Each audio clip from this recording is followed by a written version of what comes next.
ओम नमः शिवाय भक्तों। आज हम सुनने जा रहे हैं शनिवार की व्रत कथा। जो भी इस व्रत की कथा को सुनता है उसकी सारी मनोकामनाएं पूर्ण हो जाती है तथा शनिवार व्रत करने वाले लोगों के लिए तो यह कथा सुनना बेहद ही आवश्यक है। और जेठ मास में यह कथा सुनने से दोगुना फल प्राप्त होता है, इसलिए इस कथा को अंत तक सुनिएगा, तभी इसका फल आपको प्राप्त होगा। अगर आप शनिदेव के भक्त हैं तो कमेंट में लिख दीजिए जय शनिदेव। चलिए यह कथा शुरू करते हैं।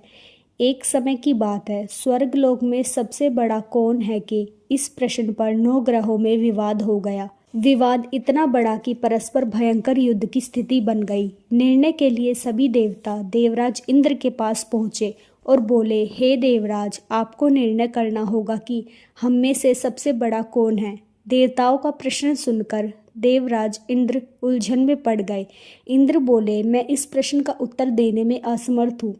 हम सभी पृथ्वीलोक में उज्जैनीय नगरी में राजा विक्रमादित्य के पास चलते हैं। देवराज इंद्र सहित सभी 9 ग्रह उज्जैनी नगरी पहुंचे। महल में पहुंचकर जब देवताओं ने उनसे प्रश्न पूछा तो राजा विक्रमादित्य भी कुछ देर के लिए परेशान हो उठे, क्योंकि सभी ग्रह अपनी अपनी शक्तियों के कारण महान थे। किसी को भी छोटा या बड़ा कह देने से उनके क्रोध के प्रकोप से भयंकर हानि पहुंच सकती थी। अचानक राजा विक्रमादित्य को एक उपाय सूझा और उन्होंने विभिन्न धातुओं स्वर्ण, रजत, कांसा, ताम्र, सीसा, रांगा, जस्ता, अभ्रक व लोहे के 9 आसन बनवा दिए। धातुओं के गुणों के अनुसार सभी आसनों को एक दूसरे के पीछे रखवाकर उन्होंने ग्रहों को अपने अपने सिंहासन पर बैठने को कहा। देवताओं को बैठने के बाद राजा विक्रमादित्य ने कहा, आपका निर्णय तो स्वयं ही हो गया। जो सबसे पहले सिंहासन पर विराजमान है वही सबसे बड़ा है।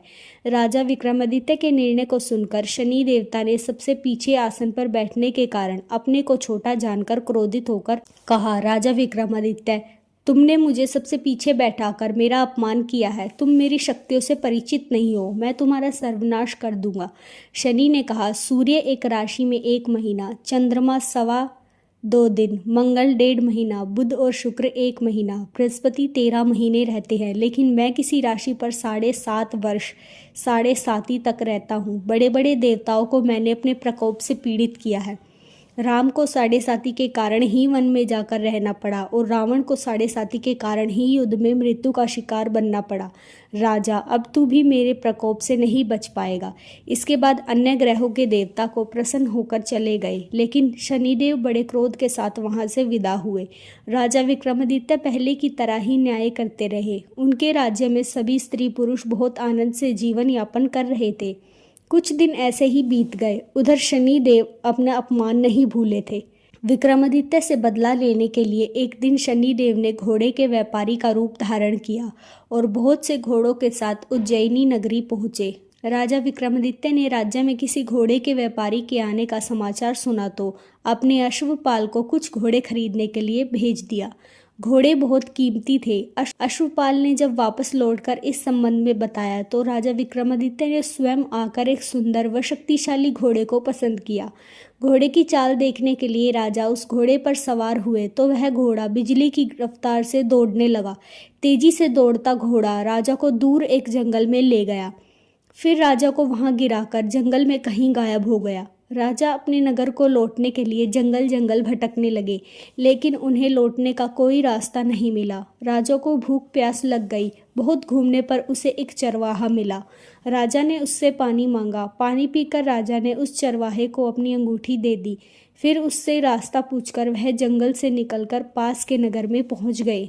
राजा ने एक सेठ की दुकान पर बैठकर कुछ देर आराम किया। उस सेठ ने राजा से बातचीत की तो राजा ने उसे बताया कि मैं उज्जैनी नगरी से आया हूँ। राजा के कुछ देर दुकान पर बैठने से सेठ जी की बहुत बिक्री हुई।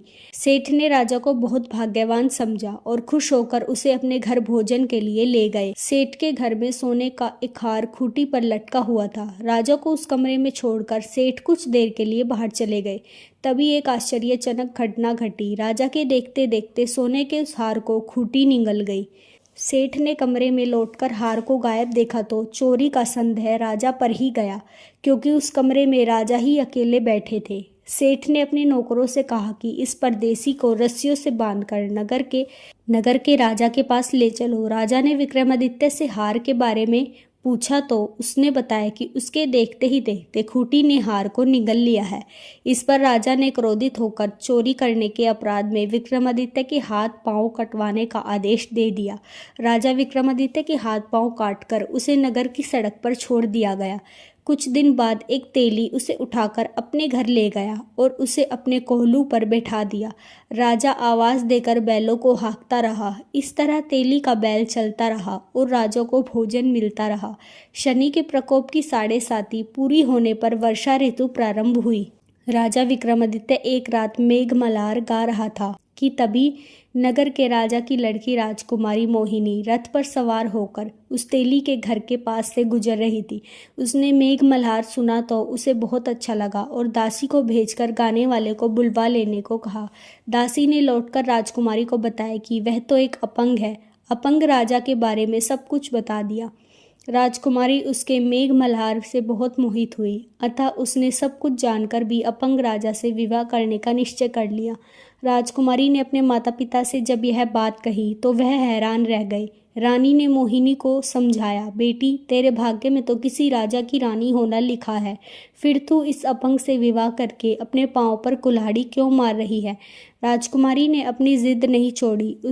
अपनी जिद पूरी कराने के लिए उसने भोजन करना छोड़ दिया और प्राण त्यागने देने का निश्चय कर लिया। आखिरकार राजा रानी को विवश होकर अपंग विक्रमादित्य से राजकुमारी का विवाह करना पड़ा। विवाह के बाद राजा विक्रमादित्य और राजकुमारी तेली के घर में रहने लगे। उसी रात स्वप्न में शनिदेव ने राजा से कहा, राजा तुमने मेरा प्रकोप देख लिया, मैंने तुम्हें अपने अपमान का दंड दे दिया है। राजा ने शनिदेव से क्षमा करने को कहा और प्रार्थना की, हे शनिदेव आपने जितना दुख मुझे दिया है अन्य किसी को मत देना। शनिदेव ने कुछ सोचकर कहा, राजा मैं तुम्हारी प्रार्थना स्वीकार करता हूँ। जो कोई स्त्री पुरुष मेरी पूजा करेगा और शनिवार को यह मेरी व्रत कथा सुनेगा उस पर मेरी अनुकंपा हमेशा बनी रहेगी।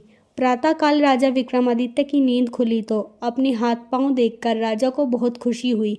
उसने मन ही मन शनिदेव को प्रणाम किया। राजकुमारी भी राजा के हाथ पांव सही सलामत देखकर आश्चर्य में रह गई।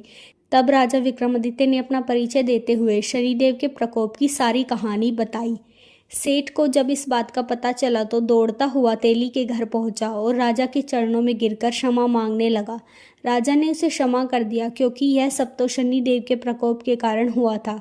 सेठ राजा को अपने घर ले गया और उसे भोजन कराया। भोजन करते समय वहां एक आश्चर्यजनक घटना घटी। सबके देखते देखते उस खूंटी ने हार उगल दिया। सेठ जी ने अपनी बेटी का विवाह भी राजा के साथ कर दिया और बहुत से स्वर्ण आभूषण धन आदि देकर राजा को विदा किया। राजा विक्रमादित्य राजकुमारी मोहिनी और सेठ की बेटी के साथ उज्जैनी पहुंचे तो नगरवासियों ने हर्ष से उनका स्वागत किया। अगले दिन राजा विक्रमादित्य ने पूरे राज्य में घोषणा कराई कि शनिदेव सब देवताओं में सबसे श्रेष्ठ हैं। प्रत्येक स्त्री पुरुष शनिवार को उनका व्रत करे और यह व्रत कथा अवश्य सुने। राजा विक्रमादित्य की घोषणा से शनिदेव बहुत प्रसन्न हुए। शनिवार का व्रत करने और व्रत कथा सुनने के कारण सभी लोगों की मनोकामनाएं शनिदेव की अनुकंपा से पूरी होने लगी और सभी लोग आनंद पूर्वक रहने लगे। तो भक्तों, जो भी इस शनिवार को इस व्रत कथा को पूरा सुनेगा अवश्य ही उनकी मनोकामना पूरी होगी। आपको यह कथा कैसी लगी हमें कमेंट में ज़रूर बताएं और हमारे चैनल को सब्सक्राइब कर ले। धन्यवाद।